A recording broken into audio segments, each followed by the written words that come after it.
All right, the Bourbon and Beyond Music Festival in Louisville, Kentucky, September 24th through the 27th. 4-day music festival in our homeland here, our home territory. Obviously, like we're spread out a little bit now, but all from Kentucky. Landon, you're actually close, pretty close up there. So I guess a lot of things to talk about here. We'll just start off with like who's going to be at Bourbon and Beyond. Obviously, I have Josh Best and Landon Borders here with me to talk about this impressive lineup. I would say, Landon, what do you think? Who are we looking at here? In our lineup, as far as this, you don't have to go through all 537 acts or however many there are, but top line, who are we looking at for Bourbon and Beyond? Yeah, I was excited when this came out. I thought it was a great headline. Headliners, I think it has a great lineup there at the fairgrounds in Louisville. I've been there a couple of years, and they do a really good job. Definitely recommend folks go check it out sometime. But on Thursday, really strong headliners: Foo Fighters, Queens of the Stone Age, and Goose. I think that's a pretty solid day. But there's a few others that stand out to me. War on Drugs there.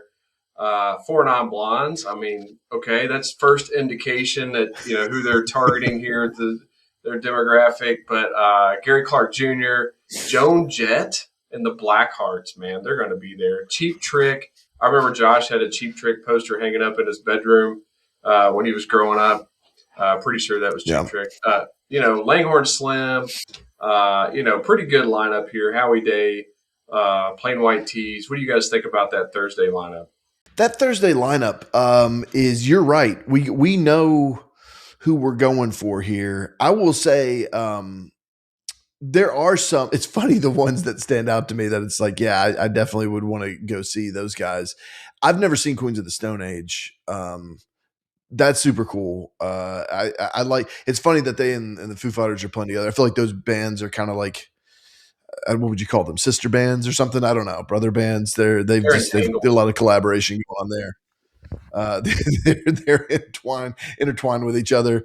It's cool, man. But then Goose, War on Drugs, like a class, like not a class like as far as quality goes, but like a little later on. That was kind of like an indie band that got pretty popular. Goose is a more recent band, jam band. At least I think Goose is more recent. That may not actually be true. Maybe they're just No, really that popping that off checks like in the out. last couple of I years. think that checks out. Yeah. Um, and then, like you said, Joan Jett, Cheap Trick. I mean, hell, man, I am all in for some Cheap Trick. I would be all about that. That's where I'm sitting. It's an interesting opener. It's an interesting opening night. Yeah. I recognize a lot of these names, but I don't know if there would be anybody that I would just be fighting through to go see. Besides Queens of the Stone Age, I think that would be awesome. I've seen Foo Fighters before; that would be amazing too. But yeah, there a lot of names I recognize, which is always fun for a festival. But um, I don't know. None of these are just top billing for me. Yeah. I've not seen Foo before. I would love to see them. Queens, Goose. This is definitely a headliner day for me. I've seen a few of these guys before, but those are, I've seen War on Drugs, Langhorne Slim, but definitely the headliners are the attraction for me on day one. What about that Cheap Tricks poster? Was that true or false? That's not me. I don't know who that was, but that wasn't me. I can take one look at this picture and see a guy with a guitar that has like five necks on it, and I'm like, I know I didn't have a poster that looked like that. I missed all those. Are they in the '80s hairband Yeah. category? No, I they would, are. you Definitely. know, I would, the Cheap Trick is like there's look. You can clearly they've got some hair going on here, but I'm gonna put them. I'm gonna slot them in the. You turn on some '70s classic rock, but they're gonna bleed into the '80s, and you're gonna hear some '80s music too. But I wouldn't put them in like the Def Leppard camp. I would put them more in like gosh, I don't know. I'm struggling to think of Poison, equivalents, but like Scorpions, no, Yeah. I They're, would. I'd Whitesnake. probably put them more closely to Def Leppard, and then these guys are going to be a little bit before that, maybe. As far as energy goes, it's the style they Like bring. Foreigner. I might actually Foreigner. put Foreigner also in the Def Leppard crew, but whatever, put him They're where you hair want to. they're squarely Don't the back hair band. Foreigner up in a corner. That's all I'm gonna say. I don't know, guys. I would have. I maybe I just have a fondness for Cheap Trick, but I'm protecting them. I'm being a little protective over them, but I would go see them if I went to this festival. Hell yeah, I'm going to see I Cheap mean, you Trick. got to, right? You got to go see them. Yeah, man. I'm not gonna go see. I'm not gonna go buy tickets to a solo Cheap Trick show. But if I'm here and I got a bourbon in my hand, why not? Let's go see Cheap Trick. Why Let's All not? right, let's go see Rick wonder Nielsen. what's on the tap for Friday. All right, Friday. Now, this guys, this is a must go. I'm gonna say I'm a heavy lean towards going on Friday. Mumford and Sons. I've not seen them. I feel like they had their moment where they were kind of hugely popular, but making pretty good music. Also, Casey Musgraves is another headliner. Foster the People. I really like their music, but here's the rest. Right, you got Father John Misty, check. Flaming Lips, check. Marcus King Band, want to see them. Angus and Julia Stone, yes. Violent Femmes, never seen them either. Would love to see them. You got a few others here. St. Paul and Broken Bones jumps out to me. Seen those guys; they're a lot of fun. The Devil Makes Three, I've heard they're pretty good too. Not seen them. Amos Lee of Monsters and Men. So to me, this day really stands out as a solid day. Full day lineup. Count me in on Friday. Friday looks like a good day to maybe pack some mushrooms and some edibles.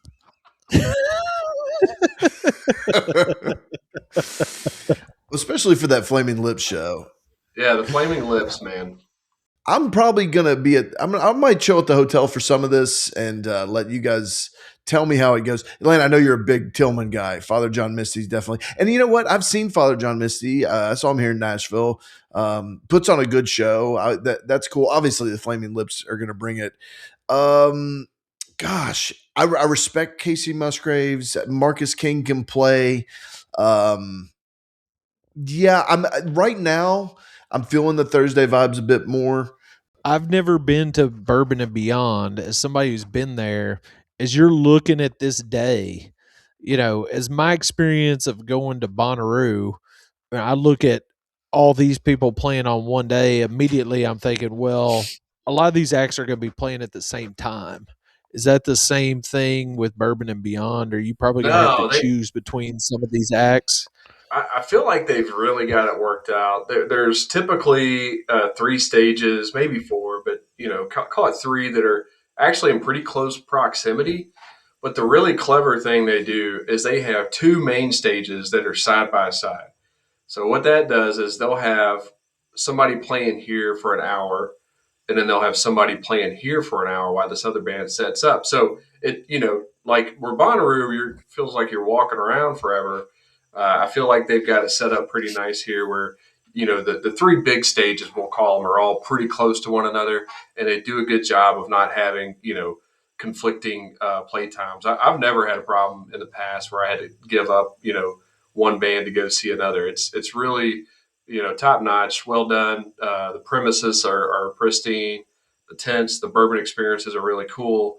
It's probably my favorite music festival, actually.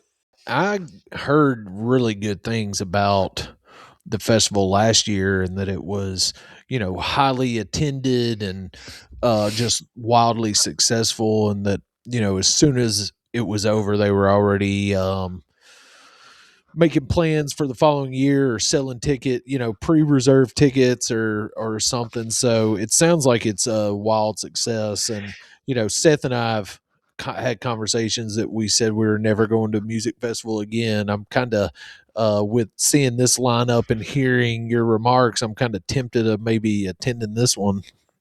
Is this like Landon? Is this okay? So you also had gone to Forecastle a few times too.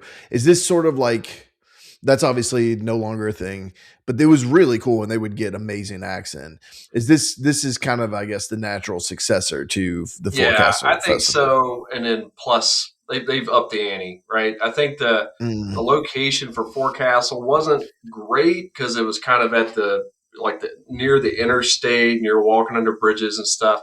Whereas this is at the fairgrounds, which is just wide open. I mean, I don't know, 1,000 acres or something. I mean, it feels just like it's forever. And then plus one too, because they yeah. make it pretty easy to get in and out of there. You're right there, next to a bunch of major arteries that'll get you in and out pretty easy. Parking's fine. So That's awesome. It's so cool that Louisville has something like this going on. And that was Friday, right? So we're up to Saturday now. The Saturday lineup of Bourbon and Beyond. yeah, Saturday it's harder for me to pick out the bands that would really that I get excited about. But the headliners are Chris Stapleton, the Red Clay Strays. I'm not familiar with that band, and then Jason Isbell with the 400 ton unit. Which I love Isbell. I've seen him several times. He's great. I've never seen Stapleton. I like his music. Casual fan, I'd say. Not a Yeah. hardcore guy, but he's a Kentucky dude. Honestly, a lot of these folks I just don't know. Maybe it's because they're more, country or whatever. But I notice Yeah. the infamous String Busters jumping out there, and Crackers buried down in there in the lineup. I So saw that. let's not lose sight of that. But to me, that's probably. I mean, I would. This is probably a stay at the hotel day for me. Come Okay. out in the evening and catch Chris and Jason Isbell. That's what I'm thinking. I also would like to see Chris and Jason Isbell. Haven't seen either one of them, especially Stapleton. I think, especially. I tell you what, though, if Jason Isbell ever went on tour with his guitar collection, I would pay damn good money just to go see. I don't know if you've ever seen like him walk through his guitar collection. But he's actual guitar nerd, and it's like super impressive. Do you know anything about Charlie Crockett? Yeah, I think I've Matt heard of. Jones had him on KSR Yeah, Oh, last you're right. summer before, because I think he played at Bourbon and Beyond last year. But I think he's like that old school country, like like old Willie and Waylon Jennings and kind of old similar as like the storyteller. Stapleton. Yeah. Yeah, Yeah. So I think you dude. guys might dig him. I'll be honest with you guys. The thing I would be most excited to see this day is Adam fucking Ant. I want to see you bring in Adam Ant, you wheel him out there. God knows what Adam looks like today, but you bring out some. I mean, how Adam Ant is in the middle of all this stuff, this new wave artist from the '80s, and they got him here, like no clue, but sign me up. Brilliant, brilliant move. I'm leaving the hotel if nothing else, just so I can go see Adam Ant. I've looked at I this have a lineup 10 feeling times. Just noticed that he was there when you said that. I didn't even see Adamant there. that somebody's going to get Adam Ant and Cameron Whitcomb out on the stage together because they look like they are probably similar, doing a lot of the similar things.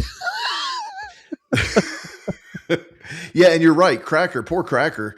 Um, man, and dude, Cracker, like the press photos for this, Yeah, Cracker's not been through a lot, flattering. man. They've no.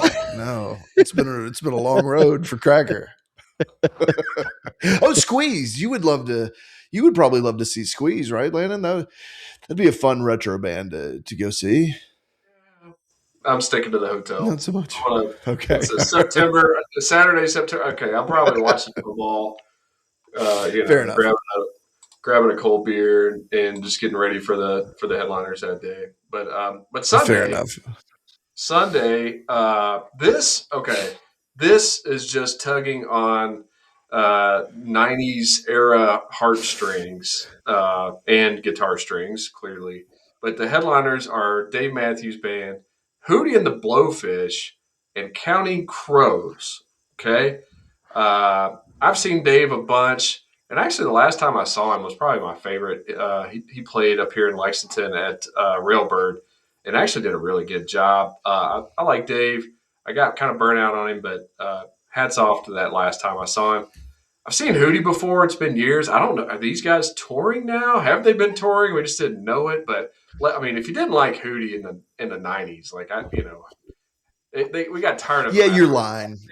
They did Yeah, get it. we all got tired and we all phoned it in. But if you say that you didn't like them at the time, you're I agree. probably lying. I agree. Yeah. And then my hot take is I never liked Counting Crows, man. It just sounded whiny to me. Hmm. I could do without that. But you got Portugal the Man. That's cool. Probably, Yeah.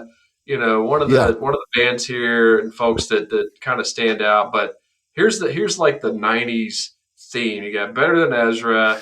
You got Lisa Loeb there. You got Tonic, Joan Osborne, the Verve Pipe, Our Lady Peace.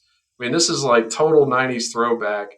Of those, I would, listen to Lisa Loeb, play a song or two. But you know, I could someday. It's hit or miss. If I'm hanging around, I don't have anything else to do, I'd go.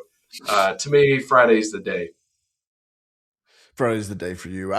Yeah, Sunday is a strange one, man. I saw Dave back in the '90s. I've retired from Dave. It's same thing like you said, Landon. I guess I got burnt out on it or whatever. Hootie. I mean, it was just we all woke up one day and got the memo that we're not allowed to listen to this anymore, and so I followed suit. It's on the no listen list now.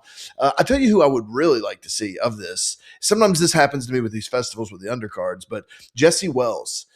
Jesse Wells is super interesting. He is just big on social media too, and you can go on there. Josh, you may not even remember this, but you sent me a video of a dude singing about how college is a bunch of bullshit.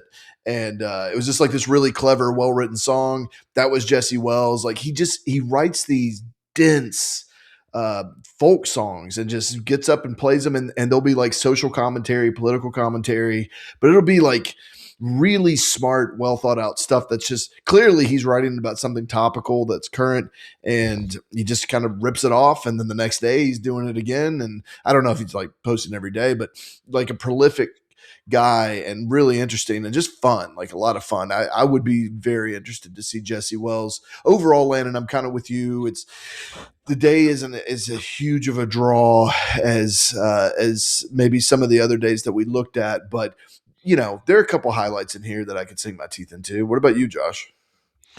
Yeah, I think this is maybe the most interesting day. I think Friday's definitely the win because of the Flaming Lips and Father John Misty. I mean, this is '90s nostalgia 100% for me. I mean, this is like looking through my CD case when I was in high school, and so I would be super excited to see Our Lady Peace and Tonic.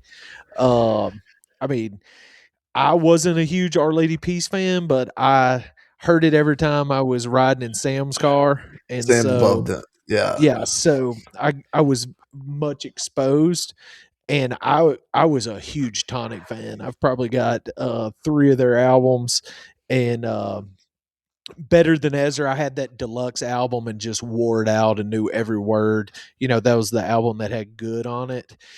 Somebody watched our Ben Folds 5 episode the other day and left a comment that said, if you listen to Ben Folds 5, you definitely had August and Everything After by the Counting Crows. And Huh. Seth, I think you had that one maybe, but I God, I I feel had the like you gave one that a chance maybe. And then I we gave were it a all kind of chance. like, we were all kind of like, huh, Mr. Jones, that was cool. And then just, I don't know what it It, was. I just it was the never one got after on the that. Counting Crows. It was the one after Mr. Jones, and I went to like a Wallflower show and saw Adam Duritz with the Wallflowers, and then I saw the Wallflowers again. I was a big Wallflowers head in the mid '90s. I was like 13, and they opened for them, and they had like there was one song on there called "I'm Not Sleeping Anymore." I was like, I loved that song to this day. Like that's a super cool song, and it's one of those at the time where it's like if you wanted a song and it's not a single, guess what? You're buying the CD. So I bought the CD for that song, and then there you go. You happen to be the Here, proud over and Counting Crow CD. well, they're one of those bands where it's like I don't feel like I really spend a lot of time with them, but every now and then I'll just randomly hear some song that's not a single, and I'm just like, that's interesting and not bad. I feel like it's one of those bands that it's probably pretty good. I just never really gave much time for, but I know they've got mean, they've got a very loyal fan base, you know, that thinks they're the greatest band to ever play music. So I think it's interesting that Hootie and the Blowfish is touring. I'm sure, you know, Darius Rucker, uh, you know, gained a lot of popularity doing solo. He's probably like, hey, let's get the band back together. And I'm sure they'll sell a gazillion tickets for people wanting to see that again. So that's fun. But yeah, this Sunday is just like, I'm with you, you know, Dave Matthews Band. You know, there was a time that it was like, man, this is